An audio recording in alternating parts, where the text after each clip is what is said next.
दोस्तों नमस्कार। हिंदी कुंज में आपका स्वागत है। आज हम लोग बात करने चल रहे हैं प्रयोजन मूलक भाषा के रूप में हिंदी का क्या भविष्य है। यदि आप हिंदी कुंज चैनल में पहली बार आए हैं तो यूट्यूब पर हिंदी कुंज चैनल को सब्सक्राइब कर लें ताकि आपको हिंदी भाषा व साहित्य की नवीनतम जानकारी प्राप्त होती रहे।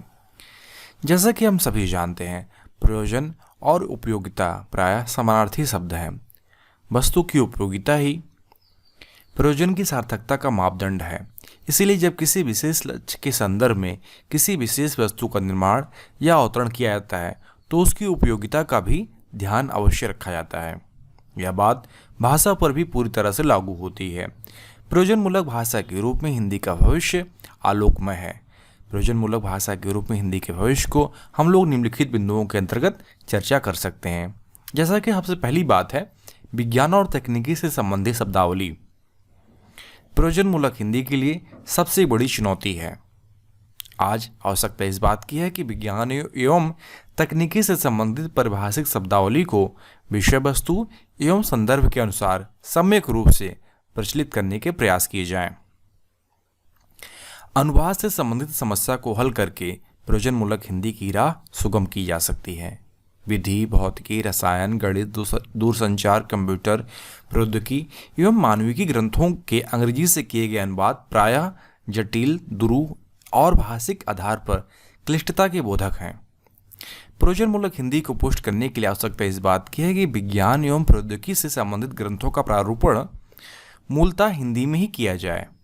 हाँ, जो ज्ञान विज्ञान की अवधारणाएं अन्य भाषाओं से ली जाएं, उनके अनुवाद की स्थिति में सहज सरल भाषा का प्रयोग किया जाए और हिंदी भाषा की प्रकृति के अनुरूप छोटे वाक्यों का प्रयोग किया जाए। प्रयोजन मूलक हिंदी की प्रवृत्ति प्रयोगशील और उसकी प्रक्रिया विकासशील है। इसीलिए इसकी प्रवृत्ति और प्रक्रिया को ध्यान में रखकर पारिभाषिक शब्दावली का निर्माण आवश्यक प्रतीत होता है। ऐसे शब्दावली का प्रयोग केवल कोश एवं संदर्भ तक ही सीमित न रख के उसके प्रचालन हेतु योजनाबद्ध ढंग से प्रयास किए जाएं। हम जानते हैं कि जो भाषा जन सामान्य की भाषा नहीं बनती, राजकाज की भाषा नहीं बनती, देश के अर्थतंत्र एवं वाणिज्यिक व्यापार संस्थानों की भाषा नहीं बनती, उसकी प्रयोजन मूलता पर प्रश्न लग जाता है। प्रयोजन मूलक हिंदी के प्रचार हेतु बैंकों एवं अन्य संस्थानों को हिंदी माध्यम से कार्य करने की प्रणाली अपनानी होगी। केवल विरोध के लिए विरोध के अनुसार भले ही कोई हिंदी का विरोध करे, पर हिंदी तुलसी की बिरुवा की भांति प्रत्येक घर के आंगन में पालन पोषण कर रही है। अतः हिंदी को और अधिक सामर्थ्य बनाने की आवश्यकता है। आज सूर, तुलसी, जायसी, कबीर, पंत, प्रसाद, निराला, महादेवी, दिनकर, अज्ञे आदि का नाम लेकर हिंदी को बड़ा नहीं किया जा सकता। नए समकालीन भाषा संदर्भ में हिंदी को प्रयोजन परक बनने के लिए उसे हाट, बाजार, गांव, देश, सड़क, चौराहे, कचहरी, दफ्तर एवं व्यापारिक ठिकानों के बीच उतरना बैठना पड़ेगा।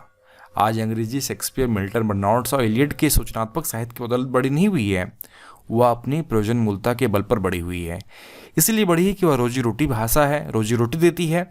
इसी प्रकार कहा जा सकता है कि जो भाषा जीवन के साधन जुटाने में सहायता करती है वह बड़ी हो जाती है। इसलिए कहा जा सकता है कि उपयोगिता ही किसी भाषा की औकात का मापदंड होती है। हिंदी में अन्य भाषाओं के शब्दों को पचा लेने की अद्भुत सामर्थ्य है। इसीलिए हिंदी की प्रयोजन परता का भविष्य आलोकमय है। प्रयोजन परक हिंदी विकसनशील अवस्था में है। जीवन के सामाजिक, मानविकी, कंप्यूटर एवं अंतरिक्ष विज्ञान से संबंधित अनेक ऐसे क्षेत्र हैं जिसके लिए प्रयोजन परक हिंदी की प्रयुक्तियां रूपायन की प्रक्रिया में है। आज आवश्यकता उदारवादी दृष्टि अपनाने की है। हिंदी में अद्भुत लोच है। प्रयोजन परक हिंदी को संपुष्ट करने के लिए इस लोच का उपयोग आवश्यक और व्यापक स्तर पर हो रहा है। अतः हम इस प्रकार कह सकते हैं समग्र रूप से कि प्रयोजन मूलक हिंदी का भविष्य उज्ज्वल एवं आलोकमय है। आशा करता हूँ कि इस लेख के माध्यम से आप यह बात अपनी परीक्षा में लिख पाएंगे कि प्रयोजन मूलक हिंदी का भविष्य क्या है, या प्रयोजन मूलक भाषा के रूप में हिंदी का भविष्य किस प्रकार उज्ज्वलमय है। यदि आपको यह लेख लिखित रूप में चाहिए और प्रयोजन मूलक हिंदी से संबंधित और अन्य लेख चाहिए लिखित रूप में, तो आप hindicoin.com को विजिट करें। वहाँ पे आपके लिए उपयोगी अध्ययन सामग्री उपलब्ध कराई गई है। आशा करता हूँ कि वीडियो आपके लिए उपयोगी सिद्ध होगा। धन्यवाद।